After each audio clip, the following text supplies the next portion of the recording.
Hello friends, स्वागत है आपका अपने यूट्यूब चैनल पर। रेडी हो जाइए, आज हम 72वें बीपीएससी टेस्ट सीरीज का सबसे इंपॉर्टेंट सेट देखने वाला है। जो कि खान सर का जो आपका टेस्ट कराया जा रहा है बीपीएससी का, उसका हम लोग देखेंगे सेक्शनल वाइज आपका टेस्ट हो रहा है। उसका हम टेस्ट नंबर 4 देखेंगे, जो कि आपका इंडियन ज्योग्राफी का होने वाला है। ये वीडियो पार्ट 1 पार्ट 2 में आपका कंप्लीट होने वाला है। पार्ट 1 आपका कंप्लीट हो चुका है। आज हम लोग देखेंगे 75 नंबर प्रश्न से लेकर 150 नंबर प्रश्न आपका पूरा कंप्लीट कराया जाएगा। ध्यान रखिएगा, वीडियो को 1.10x पर देखिएगा भैया, थोड़ा सा ज़्यादा बढ़िया रहेगा।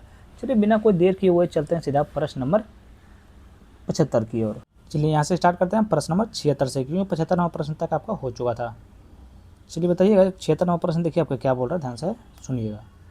और उससे पहले भैया चैनल को सब्सक्राइब नहीं किया तो प्लीज़ आपसे हाथ जोड़कर निवेदन कर चैनल को प्लीज़ सब्सक्राइब कर लीजिएगा भैया, और लाइक भी कर दीजिएगा। चलिए स्टार्ट करते हैं। तो गंडक नदी के संबंध में निम्नलिखित कथनों पर विचार कीजिए। किसके बारे में? गंडक नदी के संबंध में निम्नलिखित कथनों पर विचार करना है। उपयुक्त कथनों में से कौन सा कथन आपका सही है, ये आप लोग को बताना है। देखिए, यह काली गंडक और क्या है, त्रिशूल गंगा धाराओं के संगम से बनती है और नेपाल हिमालय से निकलती है। देखो बिल्कुल कथन एक आपका सही है। किसका हुआ है? गंडक नदी के संबंध में कथन एक आपका बिल्कुल सही है। यह बिहार के चंपारण जिले में गंगा के मैदान में प्रवेश करती है और पटना के निकट सोनपुर के पास गंगा में मिल जाती है। जो कि कथन 2 भी आपका बिल्कुल सही है। ध्यान रखिएगा, ये गंडक नदी के संबंध में आपको दोनों कथन सही उत्तर हो जाएगा। ध्यान रखिए, त्रिशूल गंगा धाराओं के संगम से बनती है और नेपाल हिमालय में से निकलती है। याद रखिएगा, तो इसका सही उत्तर आपका ऑप्शन नंबर सी हो जाएगा। दोनों कथन आपका बिल्कुल सही है। नेक्स्ट क्वेश्चन पे चलते हैं प्रश्न नंबर 77 की ओर। प्रश्न नंबर 77 की ओर बढ़ते हैं। देखिए, अमरकंटक क्षेत्र निम्नलिखित में से किस राज्य में स्थित है? बताइए, अमरकंटक क्षेत्र निम्नलिखित में से किस राज्य में स्थित है? तो याद रखिए, देखिए अमरकंटक राज्य आपका जो है मध्य प्रदेश राज्य में स्थित है। कहाँ है? तो मध्य प्रदेश राज्य में स्थित है। कहाँ? देखिए, अनूपपुर जिला मध्य प्रदेश में स्थित है। नेक्स्ट क्वेश्चन पे चलते हैं प्रश्न नंबर 78 की ओर। तो निम्नलिखित में से कौन सा भारतीय राज्यों का समूह बांग्लादेश के साथ अंतर्राष्ट्रीय सीमा साझा करता है? निम्नलिखित में से कौन से भारतीय राज्यों के समूह बांग्लादेश के साथ अंतर्राष्ट्रीय सीमा साझा करता है? इसका सही उत्तर आपका क्या हो जाएगा? तो ध्यान रखिए, इसका सही उत्तर आपका हो जाएगा पश्चिम बंगाल, असम, मेघालय, त्रिपुरा और मिजोरम। ये जो है आपका बांग्लादेश के साथ में सीमा साझा करता है। ध्यान रखिएगा। देखिए, इसका कुल लंबाई भारत और बांग्लादेश के साथ सीमा साझा कितना किलोमीटर का था? तो 4,96,7 किलोमीटर आपका सीमा साझा करता है। याद रखिए। नेक्स्ट क्वेश्चन पे चलते हैं प्रश्न नंबर 79 की ओर। तो पूर्वी घाट के संबंध में निम्नलिखित कथनों पर विचार कीजिए। पूर्वी घाट के संबंध में निम्नलिखित कथनों पर विचार कीजिए। उपयुक्त में से कौन सा कथन आपका सही है, ये आप लोग को बताना है। कौन सा कथन सही है? देखिए, कथन 1 में यह असंतत और कम ऊंची पहाड़ियां हैं जो नदियों द्वारा अत्यधिक आवर्दित हैं। क्या कथन 1 आपका सही हो जाएगा? तो कथन 1 आपका जो है बिल्कुल सही है। कथन 2 में है, देखिए कलसुबाई और कुंद्रेमुख पूर्वी घाट का हिस्सा है, जो कि बिल्कुल आपका ये गलत है। देखिए, इसके बारे में हम थोड़ा सा सही उत्तर जानेंगे क्या हो जाएगा। ध्यान से सुनिएगा। देखिए, कलसुबाई और कुद्रेमुख पूर्वी घाट का हिस्सा नहीं है, ये पश्चिम घाट के अंतर्गत आते हैं। ये पश्चिमी घाट के अंतर्गत आते हैं। याद रखिएगा, यहाँ पूर्वी घाट के बारे में पूछ रहा था, तो ऑप्शन नंबर ए आपका सही हो जाएगा। तो ध्यान रखिए, तो ऑप्शन नंबर ए आपका राइट आंसर हो जाएगा। केवल कथन 1 सही है। नेक्स्ट क्वेश्चन पे चलते हैं प्रश्न नंबर 80 की ओर। बताइए, माउंट आइसो निम्नलिखित में से किस राज्य की सबसे ऊंची चोटी है? माउंट आइसो निम्नलिखित में से किस राज्य की सबसे ऊंची चोटी है? किस राज्य की सबसे ऊंची चोटी है? तो आपका मणिपुर की सबसे ऊंची चोटी है। ध्यान रखिए, कौन सा राज्य का है? मणिपुर, यानी कि अवस्थिति आपका कहाँ है? तो सोनापति जिला आपका मणिपुर में स्थित है। याद रखिएगा। नेक्स्ट क्वेश्चन पे चलते हैं प्रश्न नंबर 81 की ओर। बताइए, सूची 1 में आपका हिमनद दिया हुआ, सूची 2 में आपका स्थान दिया हुआ, क्या करना, मिलाना है। बताइए, हिस्पारा किस स्थान पर है? चलिए बताइएगा, हिस्पारा आपका किस स्थान पे है? चलिए जल्दी बताइए। तो हिस्पारा जो है सो आपका आराकोमा, देखिए आकाकोरम में है। ध्यान रखिए, सॉरी माफ़ कीजिएगा, थोड़ा पढ़ने में दिक्कत हो गया था। देखिए, रेमो हिमनद का आपका किस स्थान पर है? तो ये आपका है लद्दाख में। ध्यान रखिए, कहाँ? तो लद्दाख में। गंगोत्री आपका कहाँ? गंगोत्री आपका उत्तराखंड में है। जेमू आपका सिक्किम में है। याद रखिएगा, तो ऑप्शन नंबर ए आपका सही उत्तर हो जाएगा। थोड़ा सा इस पर आप ध्यान रखिए भैया, थोड़ा सा इसको आप लोग को याद करना बेहद जरूरी है। ध्यान रखिएगा। चलिए नेक्स्ट क्वेश्चन पे चलते हैं प्रश्न नंबर 82 की ओर। तो निम्नलिखित में से भू आकृतियों को पश्चिम से पूर्व के क्रम में व्यवस्थित करें। किसके बारे में? भू आकृतियाँ दिया हुआ, जिसको आपको पश्चिम से पूर्व के क्रम में व्यवस्थित करना है और सही उत्तर को बताना। बताइए, पहला आपका कौन सा हो जाएगा? तो याद रखिएगा, देखिए पहला आपका कौन सा, पहला आपका हो जाएगा महादेव श्रेणी, ये आपका पहला हो जाएगा। दूसरा आपका कौन सा हो जाएगा, दूसरा हो जाएगा मैकाले श्रेणी, ये आपका दूसरा हो जाएगा। तीसरा आपका कौन सा हो जाएगा, तीसरा आपका हो जाएगा छोटा नागपुर का पठार, ये आपका तीसरा हो जाएगा। चौथा हो जाएगा आपका खासी पहाड़ियाँ, ध्यान रखिएगा। तो ऑप्शन नंबर डी आपका सही उत्तर हो जाएगा। थोड़ा सा इसको आप लोग को याद कर लीजिएगा। पहला कौन सा हो जाएगा, तब महादेव श्रेणी हो जाएगा, फिर उसके बाद आपका मैकाले श्रेणी हो जाएगा, उसके बाद आपका छोटा नागपुर का पठार हो जाएगा, उसके बाद आपका खासी श्रेणी हो जाएगा, याद रखिएगा। नेक्स्ट क्वेश्चन पे चलते हैं। चलिए बताइएगा थोड़ा सा, मैकाले श्रेणी किस राज्य में स्थित है, बताइए किस राज्य में स्थित है। तो ये आपका छत्तीसगढ़ में स्थित है, याद रखिएगा। 83 नंबर प्रश्न बताइए, सूची 1 में आपका चोटी दिया और सूची 2 में आपका स्थान दिया, कंचनजंगा चोटी किस स्थान में है, यानी किस राज्य में, बताइए उत्तर छोड़िए, बताइए किस राज्य में कंचनजंगा चोटी किस राज्य में स्थित है, बताइएगा किस राज्य में स्थित है। बहुत इजी क्वेश्चन है भैया, इसका आंसर नहीं बताइएगा तो बड़ा दिक्कत हो जाएगा एकदम। किस राज्य में है, तो ये आपका है सिक्किम में है। बताइए कामेत किस राज्य में है, तो कामेत आपका किस राज्य में, तो कामेत आपका है उत्तराखंड में है, याद रखिए। देखिए नामचा बारवा आपका किस राज्य में है, तो नामचा बारवा आपका जो है अरुणाचल प्रदेश में है। खास सासेर कांगड़ी ये आपका लद्दाख में है, याद रखिए। ऑप्शन नंबर सी आपका सही उत्तर हो जाएगा। भैया थोड़ा सा अगर कहीं हमसे पढ़ने में अगर मिस्टेक हो रहा होगा, थोड़ा सा लचका क्या बोलते हैं उसको, हिचकिचा जाते हैं, उसके कारण में अगर गलती हो तो प्लीज़ माफ़ कर दीजिएगा भैया। गाली गलौज कमेंट में नहीं कीजिएगा, लेकिन प्लीज़ भैया चैनल को सब्सक्राइब कर लीजिएगा, वो चैनल को सब्सक्राइब कर लीजिए भैया, तब से दिल से हम आपको थैंक यू बोलेंगे। देखिए दिल्ली रिज को निम्नलिखित में से किस पर्वत श्रृंखला का उत्तरी विस्तार माना जाता है, अर्थात दिल्ली रिज को निम्नलिखित में से किस पर्वत श्रृंखला का उत्तरी विस्तार माना जाता है, तो आपका अरावली श्रेणी को माना जाता है। किसको माना जाता है, तो अरावली श्रेणी को माना जाता है। देखिए अरावली पर्वतमाला सबसे उत्तरी विस्तार है, सबसे उत्तरी विस्तार है, याद रखिएगा। नेक्स्ट क्वेश्चन में चलते हैं, प्रश्न नंबर 85 की ओर। बताइए उत्तर पूर्वी भारत की चोटियां के संबंध में निम्नलिखित कथनों पर विचार कीजिए। उत्तर पूर्वी भारत की चोटियों के संबंध में निम्नलिखित कथनों पर विचार कीजिए। उपयुक्त में से कौन सा कथन आपका सही है, ये आप लोग को बताना है। उपयुक्त में से कौन सा कथन सही है। देखिए सारामती नागालैंड की सबसे ऊंची चोटी है, इसको तो भैया कोई काटिए नहीं सकता, बिल्कुल एकदम सही है, याद रखिए। 2 में आपका है फोंगोपुई मिजोरम की सबसे ऊंची चोटी है और यह एक राष्ट्रीय उद्यान का हिस्सा है, जो कि बिल्कुल आपका सही हो जाएगा। उत्तर पूर्वी भारत की चोटियाँ, क्वेश्चन पे ध्यान रखिए, क्वेश्चन अगर भूल गए समझ लीजिए कि आपका चल गया आंसर वो एकदम।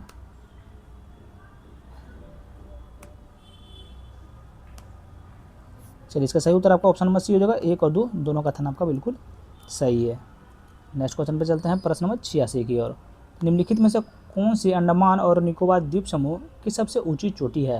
बताइए इसका आंसर अगर आप लोग नहीं जान रहे होंगे तो बहुत बड़ा दिक्कत वाली बात है। तो आपको कौन सा, तो सैडल पीक है, सबको पता है भैया अंडमान निकोबार की सबसे ऊँची चोटी पर सैडल पीक है।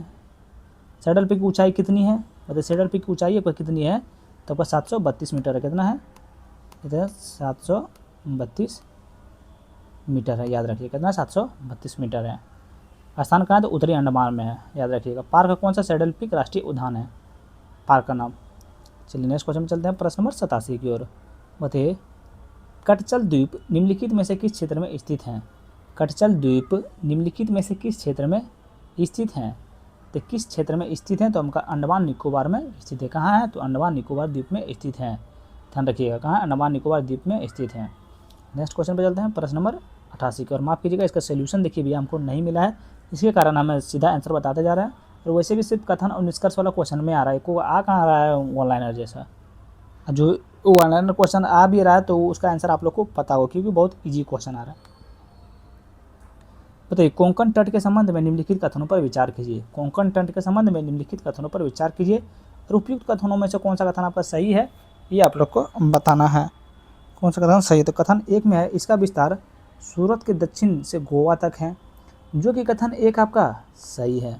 कथन 2 में यह पश्चिमी घाट की पश्चिमी मुखी ढलान द्वारा महाराष्ट्र के ऊंचे भूभाग से अलग होता है, जो कि बिल्कुल आपका सही है। कोंकण तट के संबंध में बिल्कुल आपका दोनों सही हो जाएगा, तो ऑप्शन नंबर सी आपका राइट आंसर हो जाएगा। देखिए क्वेश्चन को आप लोग कैसे याद कीजिएगा।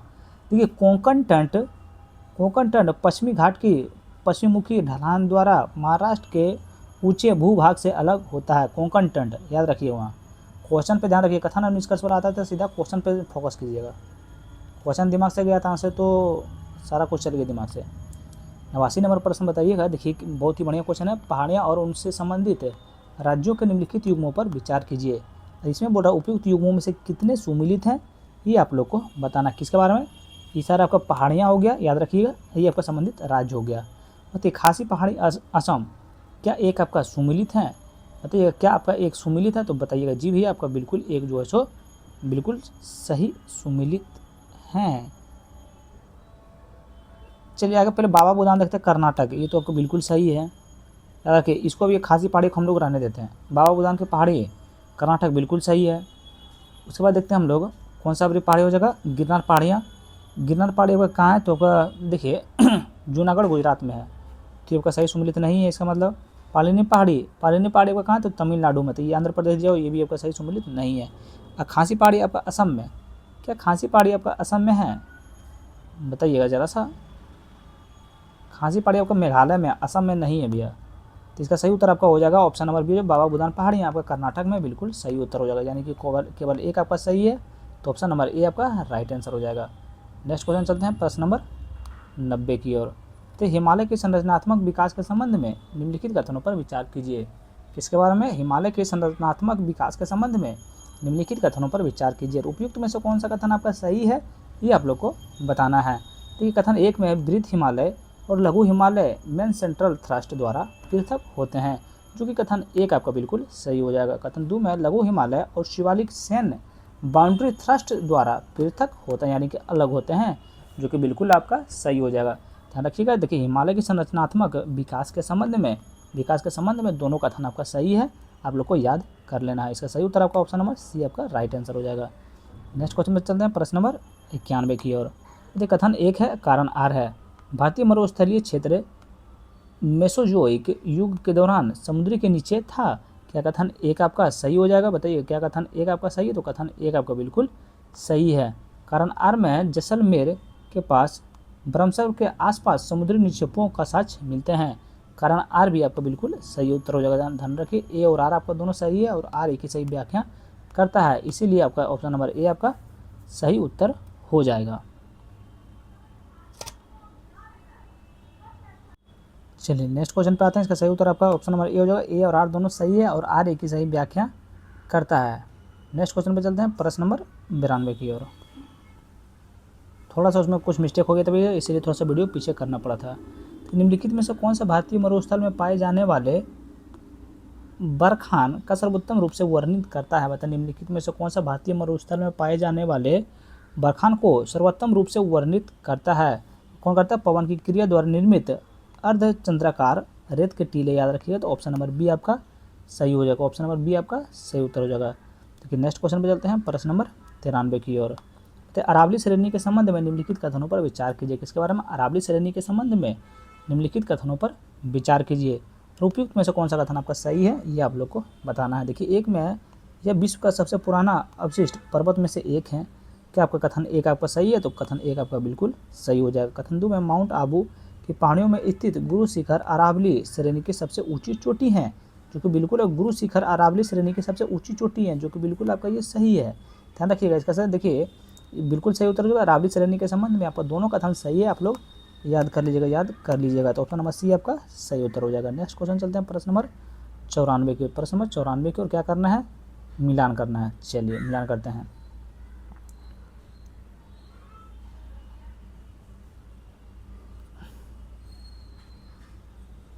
बताइए भूवैज्ञानिक प्रणाली है और स्थान है, तो आर्कियन समूह का स्थान क्या हो जाएगा? आर्कियन समूह का स्थान आपका क्या हो जाएगा? ध्यान रखिए आर्कियन समूह का आपका स्थान हो जाएगा तमिलनाडु, कर्नाटक, छोटा नागपुर और अरावली।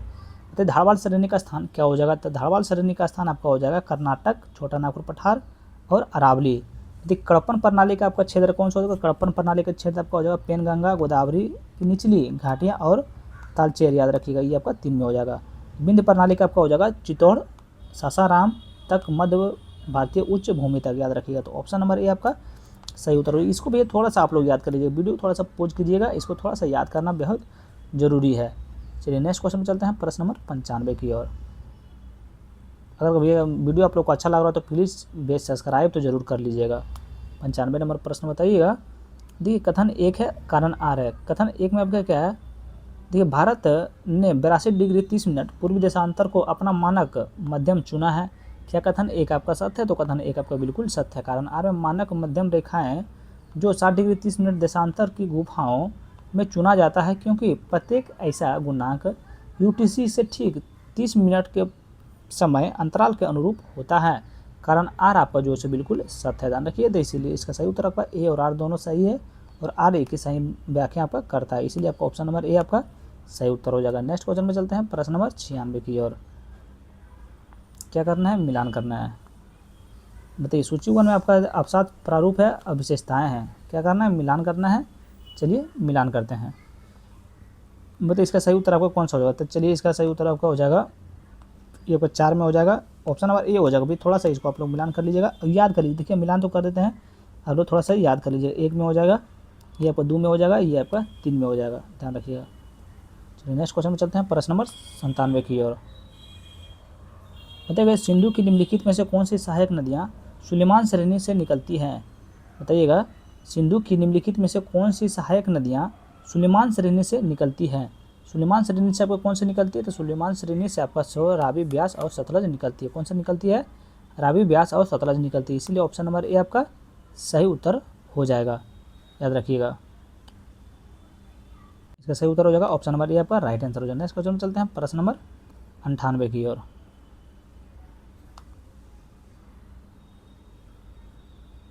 एक सेकंड रुक जाइए भैया, एक सेकंड रुक जाइए।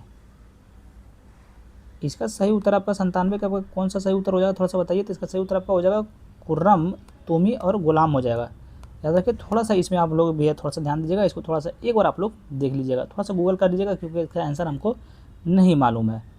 नेक्स्ट क्वेश्चन में चलते हैं प्रश्न नंबर 98 की ओर। बताइए, कावेरी नदी के संबंध में निम्नलिखित कथनों पर विचार कीजिए। किसके बारे में, कावेरी नदी के संबंध में निम्नलिखित कथनों पर विचार करना है, बताना कि कौन सा कथन आपका सही है। देखिए, एक में यह कर्नाटक के, देखिए उपयुक्त में से कौन सा कथन आपका सही है, किसके बारे में, कावेरी नदी के संबंध में। यह कर्नाटक के कोगाडू जिले में 1341 मीटर की ऊंचाई पर ब्रह्मगिरी पहाड़ियों से निकलती है। क्या कथन एक आपका सही है, तो कथन एक आपका बिल्कुल सही है। कथन 2 में यह सदाबहार नदी है, क्योंकि इसके ऊपर जलग्रास क्षेत्र दक्षिण पश्चिम मानसून से और नीचे बेसिन में उत्तर पूर्वी मानसून से वर्षा प्राप्त होती है, जो कि बिल्कुल आपका कथन 2 भी सही है, ध्यान रखिए। इसका सही उत्तर आपका कौन सा हो जाएगा, तो ऑप्शन नंबर सी आपका राइट आंसर होगा, दोनों कथन आपका बिल्कुल सही है। अगला नंबर प्रश्न देखते हैं प्रश्न नंबर 99 की ओर। प्रश्न नंबर 99 की ओर चलिए बताइएगा। देखिए, निम्नलिखित में से कौन सा भौगोलिक निर्देशक भारत संघ के सबसे दक्षिणी बिंदु को दर्शाता है, जो 2004 की सुनामी के दौरान जलमग्न हो गया था। जलमग्न आपका कौन सा हो गया था, 6 डिग्री 45 मिनट नॉटिकल मील ये आपका हो गया था, ध्यान में रखिएगा, एन हो गया था। नेक्स्ट क्वेश्चन पे चलते हैं प्रश्न नंबर 100 की ओर। बताइए, गोदावरी नदी के संबंध में निम्नलिखित कथनों पर विचार कीजिए। गोदावरी नदी के संबंध में निम्नलिखित कथनों पर विचार कीजिए, उपयुक्त में से कौन सा कथन आपका गलत है, ये आप लोग को बताना है। निम्नलिखित में से कौन सा कथन गलत है, ये आप लोग को ध्यान रखना। देखिए कौन सा कथन गलत है। देखिए, कथन 1 में यह प्रायद्वीपीय भारत की सबसे बड़ी नदी प्रणाली है, जिसका उद्गम मध्य प्रदेश में अमरकंटक पहाड़ियों से होता है। क्या कथन एक आपका सही, तो कथन एक आपका बिल्कुल गलत है भैया। देखिए, गोदावरी नदी का महाराष्ट्र में नासिक जिले से क्या त्र्यंबकेश्वर से निकलती है। अमरकंटक वास्तव में यह नदियाँ का उद्गम स्थल हैं, जैसे कि नर्मदा, सोन, याद रखिएगा। ये कथन 2 में आपका यह केवल अपने डेल्टाई क्षेत्र में नोगम में है, और यह एक विशाल डेल्टा का निर्माण करती है, ये आपका बिल्कुल सही हो जाएगा, ध्यान रखिए। इसका सही उत्तर आपका कौन सा होगा, तो इसका सही उत्तर आपका हो जाएगा ऑप्शन नंबर ए आपका राइट आंसर हो जाएगा। केवल एक आपका गलत है, इसको गलत ही पूछ रहा था। 101 नंबर प्रश्न पे देखते हैं। बताइए, कथन 1 है कारण आ रहा है। कथन 1 में भारत का देशांतरीय विस्तार के कारण अरुणाचल प्रदेश और गुजरात के बीच सूर्योदय के समय लगभग 2 घंटे का अंतर होता है। क्या कथन 1 आपका सही है, तो कथन 1 आपका जो है बिल्कुल सही है, बिल्कुल आपका सही है। कारण आर में पृथ्वी के पश्चिम से पूर्व की ओर घूमती है, जिससे पूर्व स्थानों पर पश्चिम स्थानों की तुलना में सूर्योदय पहले होता है, जो कि बिल्कुल कारण आर सही है, याद रखिए। कारण आर बिल्कुल सही है, इसका सही उत्तर आपका हो जाएगा। ए और आर दोनों सही है, लेकिन आर ए की सही व्याख्या आपका नहीं करता है, इसीलिए ऑप्शन नंबर ए आपका, ऑप्शन नंबर बी आपका राइट आंसर हो जाएगा। नेक्स्ट क्वेश्चन चलते हैं प्रश्न नंबर 102 की ओर।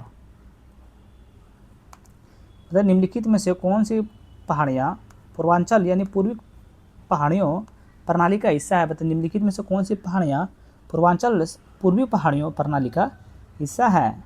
बताइए निम्नलिखित में से कौन सी पहाड़ियाँ पूर्वांचल यानी कि पूर्वी पहाड़ियों पहाड़ियों प्रणाली का हिस्सा है। तो बताइए कौन इनका हिस्सा है। तो बहुत इजी क्वेश्चन है भैया, इसका आंसर आप लोग जल्दी बताइए, कमेंट में कीजिए, जल्दी कमेंट कीजिए भैया, कमेंट तो आप लोग करवे नहीं करते हैं। तो इनका हिस्सा आपका कौन कौन है। तो याद रखिए, देखिएगा पटकाई भूमि है, नागा पहाड़ियाँ हैं, मणिपुर पहाड़ियाँ हैं, मिजो पहाड़ियाँ हैं।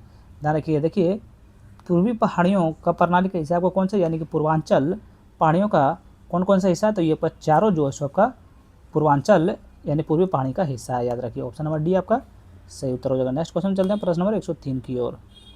मतलब निम्नलिखित में से कौन सा कारक भारत के प्रमुख प्रायद्वीपीय नदियों की पूर्व की ओर अपवाह प्रतिरूप के लिए मुख्य रूप से उत्तरदायी हैं।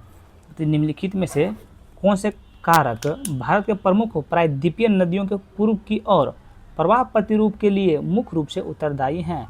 मुख्य रूप से आपका उत्तरदायी क्या हो जाएगा, तो आपको हो जाएगा प्रायद्वीपीय पठार का दक्षिण पूर्व की ओर समग्र झुकाव। याद रखिए ऑप्शन नंबर बी आपका सही उत्तर हो जाएगा। नेक्स्ट क्वेश्चन में चलते हैं प्रश्न नंबर 104 की ओर। बताइए निम्नलिखित में भारतीय शहरों को उत्तर से दक्षिण के क्रम में व्यवस्थित करें। क्या बोल रहा है, निम्नलिखित भारतीय शहरों को उत्तर से दक्षिण के क्रम में व्यवस्थित करना है, उत्तर से दक्षिण के क्रम में। ठीक है, पहला तो आपका हो जाएगा गोरखपुर। याद रखिए पहला आपका हो जाएगा गोरखपुर, उसके बाद हो जाएगा आपका वाराणसी, ये आपका दूसरा हो जाएगा वाराणसी, उसके बाद होगा पटना, उसके बाद होगा पटना, उसके बाद होगा रांची, तीसरा हो जाएगा ये आपका चौथा नंबर पे आ जाएगा। इसीलिए आपका ऑप्शन नंबर ए आपका राइट आंसर हो जाएगा, ध्यान रखिएगा। चलिए नेक्स्ट क्वेश्चन पे चलते हैं। प्रश्न नंबर 1 कैसे हो जाएगा। पहला देखिए हो जाएगा आपका, जी बिल्कुल पहला आपका हो जाएगा गोरखपुर, उसके बाद हो जाएगा आपका पटना, उसके बाद होगा पटना 2 नंबर पे भैया, पटना है 2 नंबर पे, याद रखिए पटना 2 नंबर पे। इधर लिखते हैं गोरखपुर 1 नंबर हो गया, पटना हो गया 2 नंबर, वाराणसी हो गया आपका 3 नंबर, रांची हो गया आपका 4 नंबर। ध्यान रखिए रांची हो गया आपका 4 नंबर, याद रखिएगा ऑप्शन नंबर ए आपका सही उत्तर हो जाएगा।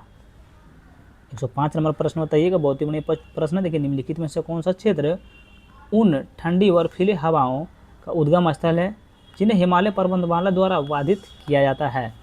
निम्नलिखित में से कौन सा क्षेत्र उन ठंडी और बर्फीली हवाओं का उद्गम स्थल है जिन्हें हिमालय पर्वतमाला द्वारा बाधित किया जाता है। तो कहा साइबेरियाई और मध्य एशियाई उच्च दाब क्षेत्र जो है सो आपका सही उत्तर हो जाएगा। देखिए इसके बारे में थोड़ा सा हम लोग जानते हैं। देखिए एशिया को प्रभावित करने वाली ठंडी सर्द हवाएं साइबेरिया और मध्य एशिया के ऊपर बने एक शक्तिशाली उच्च दाब तंत्र से उत्पन्न होती है। याद रखिए। नेक्स्ट क्वेश्चन चलते हैं प्रश्न नंबर 106 की ओर। तो निम्नलिखित में से कौन सा भू आकृतियाँ इकाई शिलोंग पठार के संरचनात्मक क्षेत्र से बाहर स्थित हैं। तो निम्नलिखित में से कौन सी भू आकृतियाँ इकाई शिलोंग पठार के संरचनात्मक क्षेत्र से बाहर स्थित हैं। इनके बाहर आपका कौन स्थित है, तो ये आपका है बरेल श्रेणी। याद रखिए कौन सा, तो बरेल श्रेणी के बाहर स्थित हैं। नेक्स्ट क्वेश्चन पे चलते हैं प्रश्न नंबर 107 की ओर। बताइए निम्नलिखित में से कौन सा कथन भारत के शीतकालीन चक्रवाती विक्षोभ के संबंध में जेट स्ट्रीम की भूमिका का सही वर्णन करता है। निम्नलिखित में से कौन सा कथन भारत में शीतकालीन चक्रवाती विक्षोभ के संबंध में जेट स्ट्रीम की भूमिका का सही वर्णन करता है। इसका सही वर्णन आपका करते हैं तो ये आपका ये चक्रवाती विक्षोभ का भारत उत्तर पश्चिम भागों की और निर्देशित और संचालित करते हैं। याद रखिए ऑप्शन नंबर सी आपका सही उत्तर हो जाएगा। क्या हो जाएगा, ऑप्शन नंबर सी आपका सही उत्तर हो जाएगा, याद रखिएगा। नेक्स्ट क्वेश्चन पे चलते हैं प्रश्न नंबर 108 की ओर। तो पूर्वोत्तर भारत के निम्नलिखित में से किस क्षेत्र में पर्वतीय प्रभावों के कारण सर्वाधिक वर्षा होती है, बताइएगा। देखिए पूर्वोत्तर भारत में निम्नलिखित में से किस क्षेत्र में पर्वतीय प्रभावों के कारण सर्वाधिक वर्षा होती है। तो ये आपका मेघालय पठार के कारण आपको जो है सर्वाधिक वर्षा होती है। देखिए मेघालय के पठार का पूर्वोत्तर भारत में सबसे अधिक वर्षा होती है, जिसका मुख्य कारण है पर्वतीय वर्षा, याद रखिएगा। नेक्स्ट क्वेश्चन पर चलते हैं प्रश्न नंबर 109 की ओर। तो निम्नलिखित में से कौन सा ऐसा विकल्प नदी बेसिन जल संभर के बीच सर्वोत्तम अंतर स्पष्ट करता है। निम्नलिखित में से कौन सा विकल्प नदी बेसिन और जल संभर के बीच सर्वोत्तम अंतर वर्णन करता है। ये आपको कौन करते हैं बताइएगा। इसका सही उत्तर आपका क्या हो जाएगा, तो इसका राइट आंसर आपका हो जाएगा जल संवर्ध क्षेत्र में छोटे होते हैं, जबकि नदी बेसिन बड़े क्षेत्र के कवर करते हैं। ध्यान में रखिएगा, जल संवर्ध क्षेत्रफल में छोटे होते हैं, जबकि नदी बेसिन बड़े क्षेत्र को कवर करते हैं। याद रखिएगा, तो ऑप्शन नंबर ए आपका सही उत्तर हो जाएगा। नेक्स्ट क्वेश्चन पे चलते हैं, प्रश्न नंबर 110 की ओर। चलिए बताइएगा, कोसी नदी के संबंध में निम्नलिखित कथनों पर विचार कीजिए। कोसी नदी के संबंध में निम्नलिखित कथनों पर विचार कीजिए। 110 नंबर प्रश्न में बोल रहा है कि कौन सा कथन आपका सही है।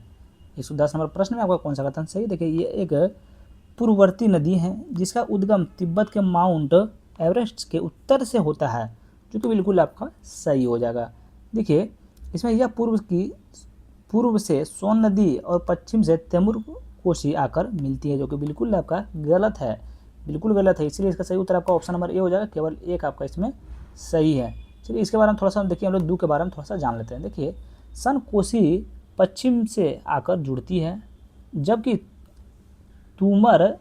तमूर पूर्व से आकर मिलती है। देखिए, ये आपका बोल रहा है पूर्व से आकर सोन, क्या बोल रहा है इसमें, पूर्व से सोन कोसी, पूर्व से आपका सोन कोसी नहीं होगा, ये आपका हो जाएगा पश्चिम से। अरे वो देखिए, तमूर कोसी से आकर मिलती है, ये आपका पश्चिम से नहीं, ये आपका पूर्व से हो जाएगा। ये आप लोग को याद रखना है। अगला 110 नंबर प्रश्न बताइएगा, निम्नलिखित प्रायद्वीपीय नदियों को उनकी लंबाई के घटते क्रम में व्यवस्थित कीजिए। देखिए, निम्नलिखित प्रायद्वीपीय नदियों को उनकी लंबाई के घटते क्रम में व्यवस्थित कीजिए। घटते क्रम में व्यवस्थित करना, घटते क्रम में, याद रखिएगा, सही कदम को चुनना है। तो घटते क्रम में आपको कौन सा होगा, उसके बाद हम किलोमीटर के अनुसार से भी आप लोग को बताना है। पहला आपका हो जाएगा गोदावरी, नहीं, पहला गोदावरी नहीं होगा। घटते क्रम में बोला था, पहला हो जाएगा आपका, पहला आपका हो जाएगा कावेरी, पहला हो जाएगा आपका कावेरी, याद रखिए, पहला आपको हो जाएगा, पहला आपका गोदावरी हो जाएगा। तो ये आपका हो जाएगा घटते क्रम। अच्छा, घटते क्रम 1465 किलोमीटर के हो जाएंगे, याद ध्यान रखिए, सबसे लंबे प्रायद्वीपीय नदी हैं। उसके बाद आपका हो जाएगा कौन सा होगा, उसके बाद हो जाएगा कृष्णा। कृष्णा का आपका 2 नंबर में हो जाएगा। कृष्णा का आपका कितना हो जाएगा, तो आपका हो जाएगा 1400 किलोमीटर, याद रखिए, कितना किलोमीटर, तो 1400 किलोमीटर। उसके बाद आपका हो जाएगा कौन सा, तो उसके बाद हो जाएगा आपका महानदी। महानदी का आपका कितना किलोमीटर हो जाएगा, तो 851 किलोमीटर हो जाएगा, याद रखिएगा। उसके बाद हो जाएगा कावेरी, कावेरी का आपका हो जाएगा 800 किलोमीटर, कितना हो जाएगा 800 किलोमीटर। इसीलिए ऑप्शन नंबर ए आपका राइट आंसर हो जाएगा। ये आप लोग को ध्यान रख लेना है। पहला गोदावरी हो जाएगा, फिर कृष्णा हो जाएगा, फिर महानदी हो जाएगा, फिर कावेरी हो जाएगा। घटते क्रम में व्यवस्थित करना था।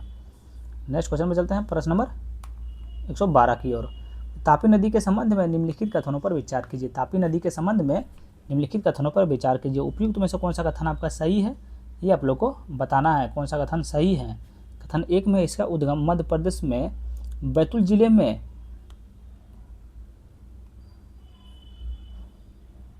अरे रुको ना यार, आ रहा है 2 मिनट में, रुको आ रहा है। इसका उद्गम मध्य प्रदेश के बैतूल जिले में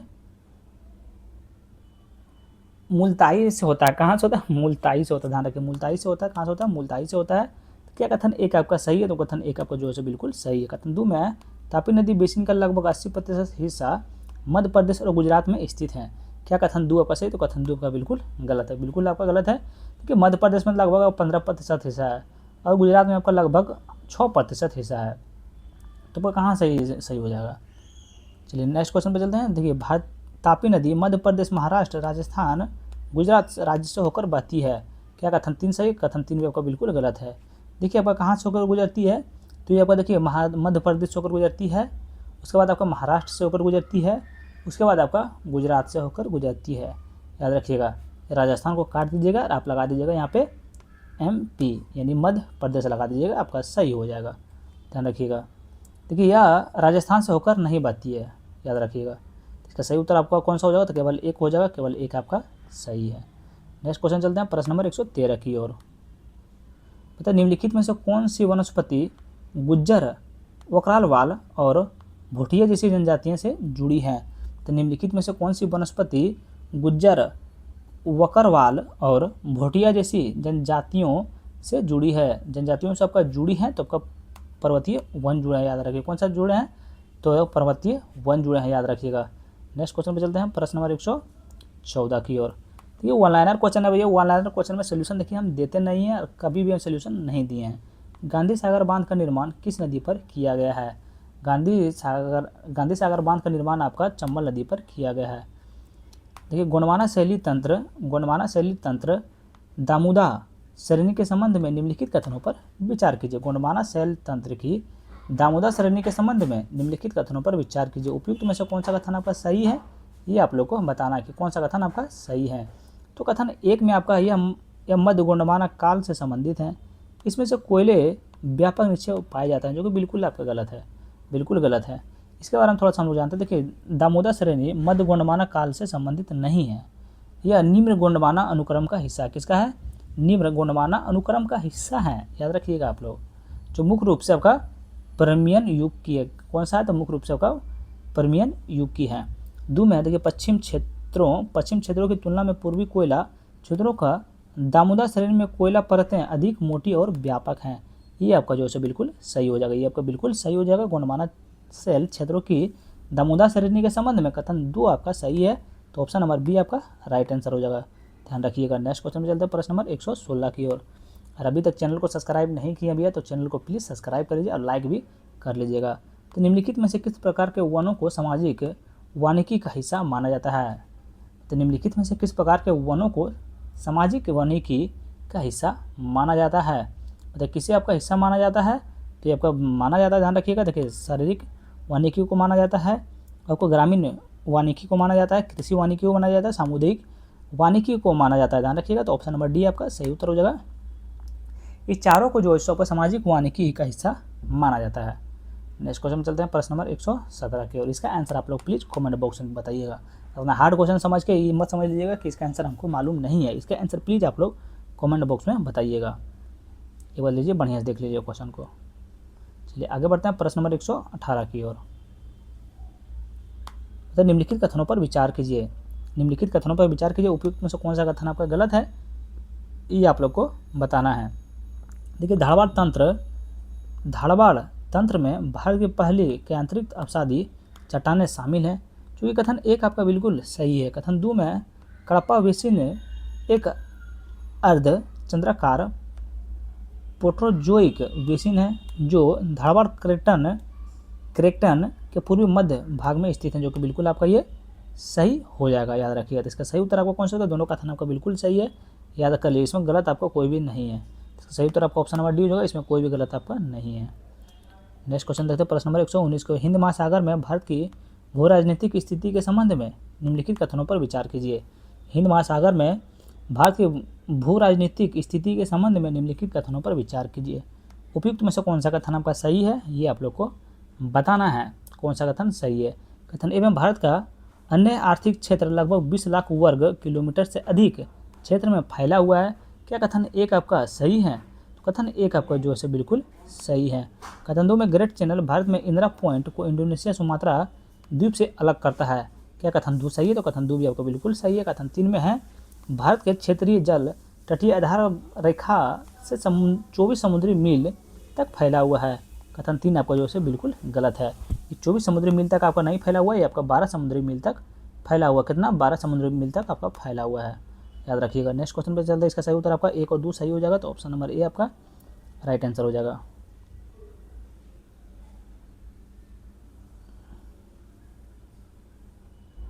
चलिए देखिए, इसको मिलान करते हैं। विवादित क्षेत्र है और भौगोलिक विशेषताएं संधियाँ हैं, मतलब सर्क्रिक विवादित क्षेत्र आपका कहाँ संबंधित हैं, तो बताइएगा इसका सही उत्तर आपका क्या हो जाएगा। चलिए इसको मिलान कर देते हैं, आप लोग एक बार देख लीजिएगा। इसका सही उत्तर आपका हो जाएगा, याद रखिएगा, इसका सही उत्तर आपका कौन सा हो जाएगा, सर्क्रिक आपका हो जाएगा, 2 में हो जाएगा। कच्छ के रण में 96 किलोमीटर लंबा एक ज्वारीय मुहाना जिस पर थॉवलेग सिद्धांत का प्रयोग को लेकर विवाद है। उसके बाद आपका हो जाएगा काला पानी विवाद आपका किससे संबंधित है, ये आपका 4 में हो जाएगा। देखिए पिथौरागढ़ में एक क्षेत्र जो 1816 की सुगौली संधि के तहत काली नदी के स्रोत के व्यापक को लेकर विवादित हैं। उसके बाद होगा डोकलाम आपका हो जाएगा 1 में। चुम्बी घाटी त्रि जंक्शन के पास स्थित एक राजनीतिक पठार है, जहाँ सिलीगुड़ी कॉरिडोर की निगरानी की जाती है। 4 में हो जाएगा आपका लेग में। LAC द्वारा विभाजित एक उच्च ऊंचाई वाली अंतर्स्थलीय झील जिसकी विशेषताएं पर्वतीय कटक के पास फिगर्स कहा जाता है, याद रखिए। तो ऑप्शन नंबर ए आपका सही उत्तर हो जाएगा। इसको थोड़ा सा आप लोग याद कर लीजिए, याद कर लीजिए इसको। देखिए हम जूम कर दिए हैं, इसको याद कर लीजिएगा। नेक्स्ट क्वेश्चन पे चलते हैं प्रश्न नंबर 101। पामीर गांठ के संबंध में निम्नलिखित कथनों पर विचार कीजिए। पामीर गांठ के संबंध में निम्नलिखित कथनों पर विचार कीजिए। देखिए काराकोरम श्रेणी पामीर गांठ के पूर्वी दक्षिणी पूर्व की ओर भारतीय उपमहाद्वीप में फैली हुई है। क्या काराकोरम श्रेणी पामीर गांठ से दक्षिण पूर्व की ओर भारतीय उपमहाद्वीप में फैली हुई है? तो ये आपको बिल्कुल फैली हुई है, याद रखिए, बिल्कुल सही है। दो में है हिंदू कुश पर्वतमाला पामीर गांठ की पूर्व की ओर तिब्बत तक फैली हुई है। ये भी आपको बिल्कुल सही नहीं है, याद रखिए, बिल्कुल सही नहीं है। इसका सही उत्तर आपको कौन सा हो जाएगा? तो ऑप्शन केवल एक आपका सही हो जाएगा, याद रखिएगा। नेक्स्ट क्वेश्चन पे चलते हैं प्रश्न नंबर 122 की ओर।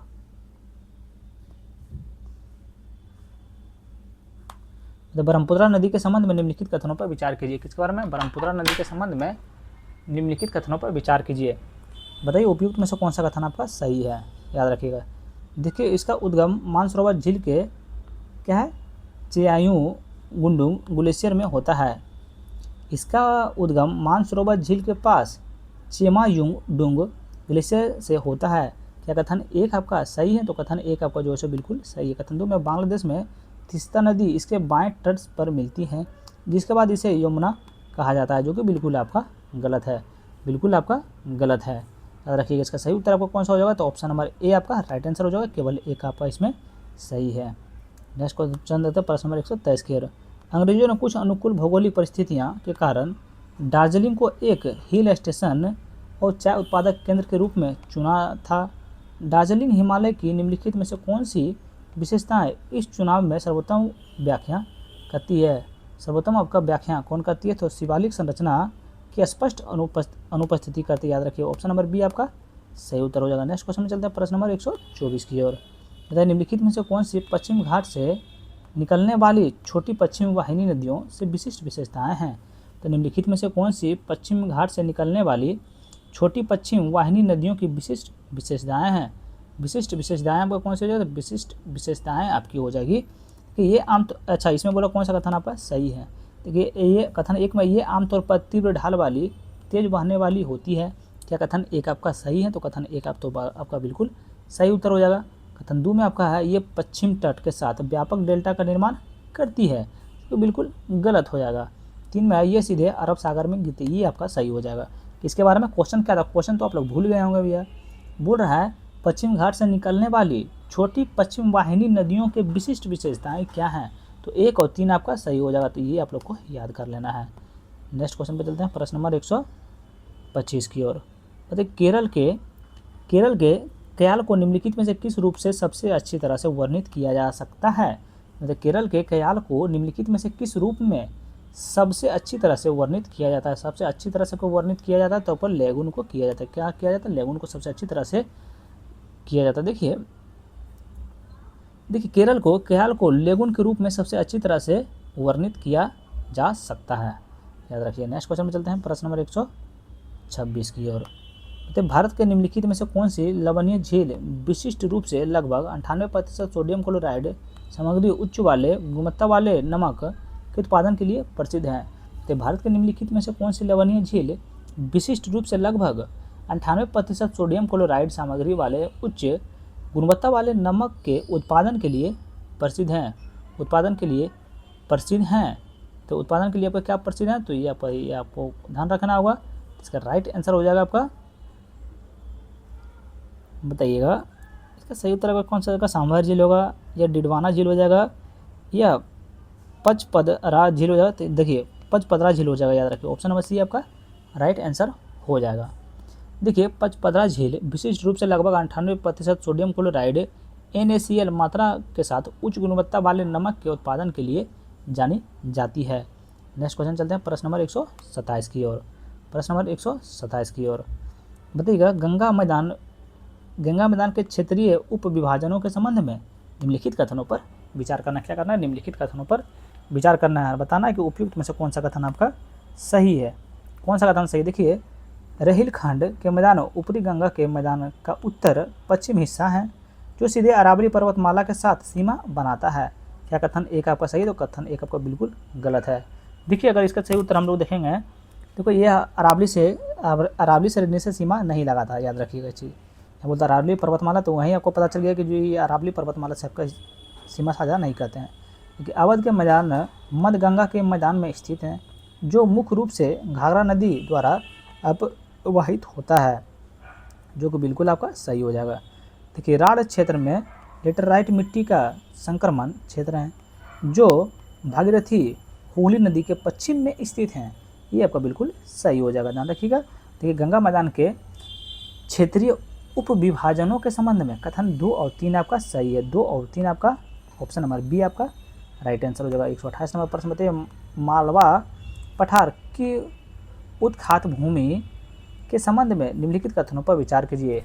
मालवा पठार के उत्खान भूमि के संबंध में निम्नलिखित कथनों पर विचार कीजिए। उपयुक्त में से कौन सा कथन आपका सही है, ये आप लोग को बताना है। चलिए बताइए भैया कि कौन सा कथन सही है। कथन 1 में इस क्षेत्र में व्यापक उत्खात भूमि मुख्य रूप से गहरी क्या अवनालिका अपरदन के कारण बनती हैं, जो कि बिल्कुल आपका सही हो जाएगा। थोड़ा सा इसको आप लोग फिर से पढ़ लीजिएगा भैया, थोड़ा सा पढ़ने में अगर हमसे मिस्टेक हो गया होगा तो फिर से आप लोग पढ़ लीजिएगा। नेक्स्ट क्वेश्चन में चलते हैं, प्रश्न नंबर 129 की ओर। चलिए बताइए प्रश्न नंबर 129 क्या बोल रहा है। भारत के कृषि जलवायु क्षेत्र के संबंध में निम्नलिखित में से कौन सा कथन गलत है। भारत के कृषि जलवायु क्षेत्र के संबंध में निम्नलिखित में से कौन सा कथन आपका गलत है। कौन सा कथन गलत है, याद रखिए। देखिए पर ट्रांस गंगा के मैदान में मुख्य रूप से वर्षा आधारित कृषि क्षेत्र जहां भूजल का दोहन कम होता है, ये बिल्कुल आपका गलत हो जाएगा। बाकी ए, बी और डी आपका सही हो जाएगा, याद आप लोग कर सकते हैं।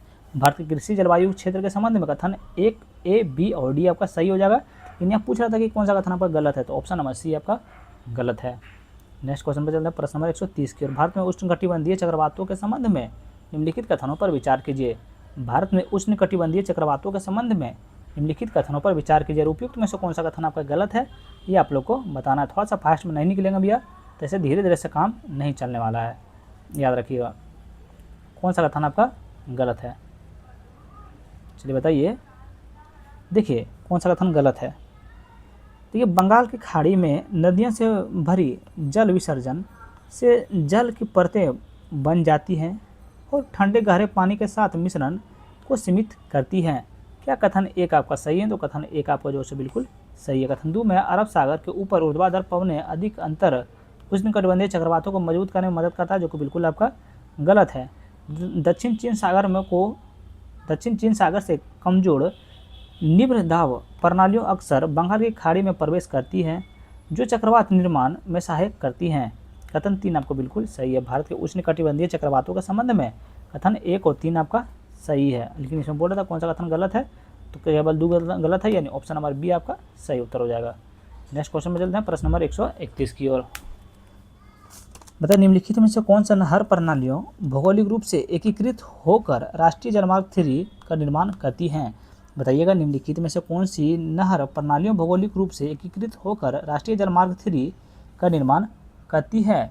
तो इसका निर्माण आपका कौन करती है, तो ये करती है कि चमकारा और उद्योग मंडल नहरें करती है, याद रखिएगा। तो ऑप्शन नंबर सी आपका सही उत्तर हो जाएगा। नेक्स्ट क्वेश्चन पे चलते हैं, प्रश्न नंबर 132 को। नदी है जल का विवाद है, क्या नदी जल विवाद और संबंध राज्य और केंद्रशासित प्रदेश है। बताइए कावेरी नदी किस राज्य के बीच में विवादित है।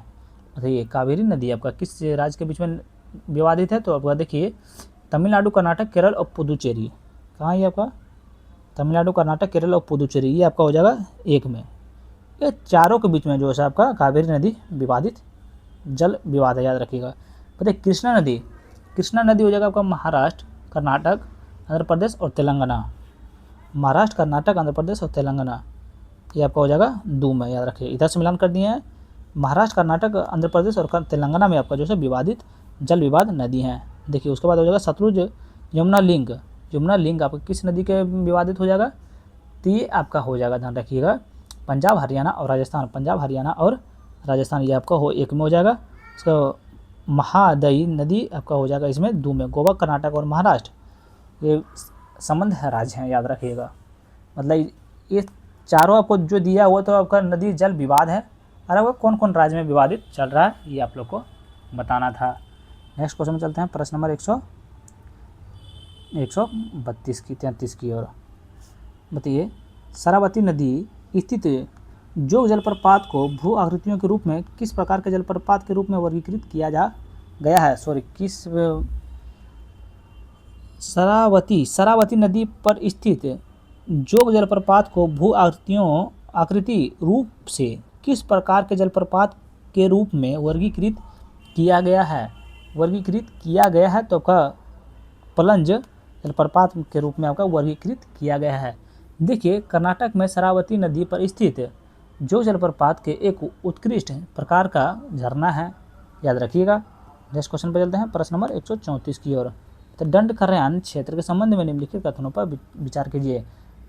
दंडकारण्य क्षेत्र के संबंध में निम्नलिखित कथनों पर विचार कीजिए। उपयुक्त में से कौन सा कथन आपका सही है, ये आप लोग को बताना है कौन सा कथन सही है। कथन 1 में यह क्षेत्र मुख्य रूप से छत्तीसगढ़, उड़ीसा और आंध्र प्रदेश के उबड़ खाबड़ घने जंगलों वाले इलाकों में फैला हुआ है, जो कि बिल्कुल कथन 1 आपका सही हो जाएगा। कथन 1 में इस पठारी क्षेत्र में भौगोलिक रूप से भारत के उच्च श्रेणी और गुणमानक कोयला भंडार का प्राथमिक स्रोत के रूप में मान्यता प्राप्त हैं, जो कि बिल्कुल आपका कथन 2 क्या था। कथन 2 भी आपका बिल्कुल सही है, फिर गलत है बताइएगा। कथन 2 आपका सही है फिर गलत है, जल्दी बताइए आप लोग। इसका सही उत्तर वो हो जाएगा बिल्कुल गलत है, याद रखें। तो ऑप्शन नंबर ए आपका सही उत्तर हो जाएगा, केवल 1 आपका सही है। आप लोग खुद तो आंसर तो कुछ बताइए नहीं करते हैं भैया। अगला 135 नंबर प्रश्न बताइए। तेलंगाना और रायलसीमा पठार के संबंध में निम्नलिखित कथनों पर विचार कीजिए। कौन सा कथन आपका सही है, किसके बारे में? तेलंगाना और रायलसीमा के पठार के संबंध में, याद रखिएगा कौन सा कथन आपका सही है। कथन 1 में देखिए आपका रायलसीमा पठार में अर्धचंद्राकार कुड़प्पन बेसिन स्थित है, जो चूना पत्थर और क्वाटोजाइट संरचना से समृद्ध है। क्या कथन 1 आपका सही है? तो कथन 1 आपका बिल्कुल सही है। तेलंगाना पठार के मुख्य रूप से आर्कियन नीस चट्टानों से बना है और यहाँ सिंचाई के लिए मुख्य रूप से तालाबों पर निर्भरता है। क्या कथन 2 आपका सही? तो कथन 2 भी आपका बिल्कुल सही है। कथन 3 में तेलंगाना पठार क्षेत्र की तुलना में रायलसीमा में दक्षिण पश्चिम मानसून में काफ़ी अधिक वर्षा होती है, बिल्कुल गलत है भैया। तेलंगाना और रायलसीमा के पठार के संबंध में कथन आपका 1 और 2 सही है, तो 1 और 2 आपका ऑप्शन नंबर ए आपका राइट आंसर हो जाएगा। 136 नंबर प्रश्न बताइए। निम्नलिखित में से कौन सा कथन ऊपरी गंगा के मैदानी में पाई जाने वाली भू संरचना का सबसे सटीक वर्णन करता है? तो निम्नलिखित में से कौन सा कथन ऊपरी गंगा के मैदान में पाई जाने वाली भू संरचनाओं का सबसे सटीक वर्णन करता है? सबसे सटीक वर्णन करता है, तो सबसे सटीक वर्णन आपको कौन करता है? सबसे सटीक वर्णन आपको भांगर क्षेत्र में स्थित ऊंचे पवन द्वारा उखाड़कर जमा किए गए रेतीले भूभाग, जो सामान्यतः कृषि के लिए कम उपजाऊ होते हैं, याद रखिए। तो ऑप्शन नंबर ए आपका सही उत्तर हो जाएगा। अगला 137 नंबर प्रश्न बताइए। देखिए, मड बैंक या कचरा परिघटना के संबंध में निम्नलिखित कथनों पर विचार कीजिए। देखिए, मड बैंक या कचरा परिघटना के संबंध में निम्नलिखित कथनों पर विचार कीजिए। उपयुक्त में से कौन सा कथन आपका गलत है, ये आप लोग को बताना है। देखिए, कथन 1 में आपका है इसमें से महीन मिट्टी का निलंबन शामिल है, जो स्वाभाविक रूप से लहरों की गति को कम कर देता है और शांत जल का निर्माण करता है, बिल्कुल आपको ये तो सही है। देखिए, इसमें यह एक विशिष्ट समुद्र विज्ञान संबंधी विशेषताएं हैं, जो विशेष रूप से कोरोमंडल तट पर उत्तर पूर्वी मानसून के दौरान होती है, बिल्कुल आपका गलत है। ऑप्शन नंबर बी आपका सही उत्तर हो जाएगा। इसमें बोला कौन सा कथन गलत है, तो ऑप्शन नंबर बी आपका गलत है।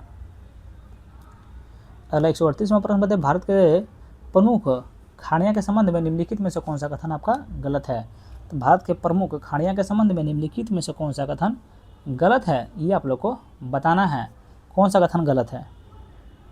देखिए, मन्नार की खाड़ी वृहद ज्वार में स्थित पाई जाती हैं, जो इस ज्वारीय विद्युत उत्पादन के लिए एक प्रमुख स्थान बनाती है, ये बिल्कुल आपका गलत है, बिल्कुल गलत है। बाकी ए सही है, बी सही है और सी भी आपका सही है। किसका? भारत के प्रमुख खाड़ियों के संबंध में कथन ए, बी, सी आपका सही है, लेकिन इनसे बोल रहा था कौन सा कथन गलत है, तो ऑप्शन नंबर डी आपका गलत है। अगला 139 नंबर प्रश्न बताइए। भारत की नदियाँ प्रणाली के संबंध में निम्नलिखित में से कौन सा कथन गलत है? बताइए, भारत की नदियाँ प्रणाली के संबंध में निम्नलिखित में से कौन सा कथन आपका गलत है? बताइए, इसमें भी बोल रहा है कौन सा कथन आपका गलत है, ये आप लोग को बताना है। क्या आप लोग को पता है कि कौन सा कथन गलत है? या प्रायद्वीपीय नदियाँ भूजल आधार प्रवाह के कारण पूरे वर्ष 12मासी प्रभाव बनाए रखती है, बिल्कुल आपका गलत है। रखिए, ऑप्शन नंबर ए ही आपका गलत निकलिए। भारत के नदी प्रणाली के संबंध में कथन 1 आपका गलत है, बाकी बी, सी और डी आपका सही है, आप लोग याद कर सकते हैं। 140वां प्रश्न बताइए। ठीक है, भूगर्भीय संरचना और निर्माण के आधार पर निम्नलिखित में से कौन सी पर्वत श्रेणी भ्रंशोत्थ पर्वत का उदाहरण नहीं है? पर्वत का उदाहरण आपका कौन नहीं है? तो याद रखिए, पर्वत का उदाहरण आपका अरावली श्रेणी नहीं है। ध्यान रखिए, कौन सा पर्वतीय भ्रंशोत्थ पर्वत का उदाहरण नहीं है। माफ कीजिए, यहाँ नहीं पढ़ पा रहे हैं। इसका सही उत्तर आपका ऑप्शन नंबर सी आपका राइट आंसर हो जाएगा। नेक्स्ट क्वेश्चन चलते हैं प्रश्न नंबर 41 की ओर। कोई वर्ड ऐसा आ जाता है कि एकदम पढ़ ही नहीं पाते हैं। हिंद महासागर के द्विध्रुव के संबंध में निम्नलिखित कथनों पर विचार कीजिए। हिंद महासागर द्विध्रुव के संबंध में निम्नलिखित कथनों पर विचार कीजिए। उपयुक्त में से कौन सा कथन आपका यहाँ सही है? यहाँ पे नीचे ध्यान दीजिएगा, कौन सा कथन सही है ये आप लोग को बताना है। तो ये कथन एक में आपका है संरचनात्मक IOD के दौरान पश्चिमी हिंद महासागर के ऊपर बढ़ती वायु गतिविधियों के अल नीलो के कारण होने वाले सूखे के प्रभाव को कम कर सकती है, जो कि बिल्कुल आपका सही हो जाएगा। याद रखिए, बाकी ए गलत है, दो गलत है, तो इसीलिए आपको ऑप्शन नंबर सी आपका राइट आंसर हो जाएगा। केवल एक आपका इसमें सही है। नेक्स्ट क्वेश्चन पे चलते हैं प्रश्न नंबर 42 की ओर। इसका आंसर प्लीज़ आप लोग कमेंट बॉक्स में बताइएगा। क्या हम ही बता दें? चलिए मैं बता देते हैं। देखिए, मेगा बहुउद्देशीय नदी घाटी परियोजनाओं और उनकी विशिष्ट भौगोलिक या राज्य साझाकरण विशेषताओं के निम्नलिखित युग्मों पर विचार कीजिए। इसमें क्या बोल रहा है? उपयुक्त में से कितने सुमिलित हैं, ये आप लोग को बताना है। कितने सुमिलित हैं, बताइए इसमें से कितने आपका सही सुमिलित हैं। याद रखिए, कितने सही सुमिलित हैं। कि एक में आपका भाखड़ा नांगल परियोजना सतलुज नदी पर गोविंद सागर जलाशय का निर्माण करती है, एक तो आपका बिल्कुल सही सुमिलित है, बिल्कुल आपका सही सुमिलित है। दो में आपका है टिहरी बांध परियोजना, या बिल्कुल भागीरथी और अलकनंदा नदियों के संगम पर स्थित, जो कि बिल्कुल आपका गलत है, बिल्कुल आपका गलत है। तीन में आपका है सरदार सरोवर परियोजना। सरदार सरोवर परियोजना राजस्थान को सिंचाई के पानी का हिस्सा मिलता है, लेकिन उत्पन्न जल विद्युत शक्तियों में कोई इकाई हिस्सा नहीं मिलता है, जो कि बिल्कुल आपका ये सही है। तीन आपका सही हो जाएगा। चार में आपका हीराकुंड परियोजना मुख्य रूप से उड़ीसा के तटीय डेल्टा क्षेत्र में बाढ़ को कम करने के लिए महानदी पर बनाई गई है, जो बिल्कुल आपका सही हो जाएगा। केवल 3 युग्म इसमें से आपका सही है। ऑप्शन नंबर सी आपका सही उत्तर हो जाएगा, याद रखिएगा। अगला 143 नंबर प्रश्न देखिएगा। तो सियाचिन ग्लेशियर क्षेत्र से जुड़ी सेल्टोरो रिज निम्नलिखित में से किस पर्वत श्रेणी की एक उपज श्रेणी है? तो सियाचिन ग्लेशियर क्षेत्र से जुड़ी सेल्टोरो रिज निम्नलिखित में से किस पर्वत श्रेणी की एक उपज श्रेणी है? किसकी एक आपका उपज श्रेणी है? तो याद रखिएगा, आपका काराकोरम श्रेणी की एक आपका उप श्रेणी है, याद रखिएगा। नेक्स्ट क्वेश्चन पे चलते हैं प्रश्न नंबर 144 की ओर। बताइए, घग्गर हाकरा नदी क्या बोल रहा है? घग्गर हाकरा नदी प्रणाली के बारे में निम्नलिखित में से कौन सा कथन सही है? घग्गर हाकरा नदी प्रणाली के बारे में निम्नलिखित में से कौन सा कथन सही है, ये आप लोग को बताना है। बताइए कौन सा कथन सही है। देखिए, यह नदी शिवालिक की डगसाई पहाड़ियों से निकलती है और थार मरुस्थल में एक अत्यंत स्थलीय अफवाह वाली नदी के रूप में समाप्त हो जाती है, जो कि बिल्कुल आपका ये सही हो जाएगा। ध्यान रखिए, ऑप्शन नंबर बी आपका राइट आंसर हो जाएगा। चलिए 145 नंबर प्रश्न आप लोग देख लीजिए इसको, और एक बार आप लोग को फिर खुद से ये आपको मिलान करना है, याद रखिएगा। चलिए, इसका सही उत्तर आपको कौन सा हो जाएगा। चलिए नेक्स्ट क्वेश्चन में चलते हैं प्रश्न नंबर 146 के बाद। कोसी जैसी नदियों के मार्ग परिवर्तन के पीछे भू आकृतियों के कारणों के संबंध में निम्नलिखित में से कौन सा कथन सही है? किसके बारे में? क्वेश्चन पे ध्यान रखिए भैया। कोसी जैसी नदियों का मार्ग परिवर्तन के पीछे भू आकृतियों के कारण से संबंध में निम्नलिखित में से कौन सा कथन सही है? कौन सा कथन आपका सही है, ये आप लोग को बताना। देखिए, कथन एक में आपका है कोसी नदी की विशेषता इसका अत्यधिक उच्च अवसाद भार है, जो हिमालय में भंगुर के विवर्तनिकी रूप से सक्रिय श्रेणी से प्राप्त होता है। क्या कथन एक आपका सही है? तो कथन एक आपका बिल्कुल सही है। कथन 2 भी आपका बिल्कुल सही है। कथन 3 आपका बिल्कुल गलत है। कथन 4 आपका बिल्कुल सही है, याद रखिएगा। इसका सही उत्तर हो जाएगा 1, 2 और 4 आपका सही है, तो ऑप्शन नंबर ए आपका राइट आंसर हो जाएगा, याद रखिएगा। नेक्स्ट क्वेश्चन पे चलते हैं प्रश्न नंबर 147 के। बताइए, गंगा के मैदानों में पाई जाने वाली ऊसर भूमि के संबंध में निम्नलिखित कथनों पर विचार कीजिए। गंगा के मैदान में पाई जाने वाली ऊसर भूमि के संबंध में निम्नलिखित कथनों पर विचार कीजिए। उपयुक्त में से कौन सा कथन आपका गलत है, ये आप लोग को बताना। देखिए, ऊसर भूमि का निर्माण खराब जल निकासी और उच्च भूजल स्तर के कारण सतह पर लवणीय और क्षारीय लवणों के ऊपर और बढ़ने से होता है। ये तो आपका बिल्कुल सही है। क्या है आपका? बिल्कुल सही है, याद रखिएगा। दो में आपका है, देखिए, जिस्पम का प्रयोग ऊसर भूमि के सुधार के लिए एक सामान्य विधि है, क्योंकि इस मिट्टी के क्षारीय को कम करने और उर्वरता बहाल करने में मदद करता है, जो कि बिल्कुल आपका गलत हो जाएगा, याद रखिएगा। तो इसका सही उत्तर आपका ऑप्शन नंबर बी हो जाएगा। केवल 2 आपका गलत है। गलत है नहीं, सही है भैया। ये गलत कैसे बोलते हैं? बिल्कुल सही है। तो इसमें कोई भी गलत आपका नहीं है, तो ऑप्शन नंबर डी हो जाएगा। ना ही 1 ना ही 2, कोई भी गलत नहीं है। 148वां प्रश्न बताइए, अंडमान निकोबार द्वीप समूह की सबसे उत्तरी द्वीप कौन सा है? अंडमान निकोबार के द्वीप समूह का सबसे उत्तरी द्वीप कौन सी है? सबसे उत्तरी द्वीप आपका कौन सी है बताइएगा। तो सबसे उत्तरी द्वीप आपका जो हो जाएगा, ये आपका हो जाएगा लैडकॉफ द्वीप है। कौन सा? तो लैडकॉफ द्वीप है।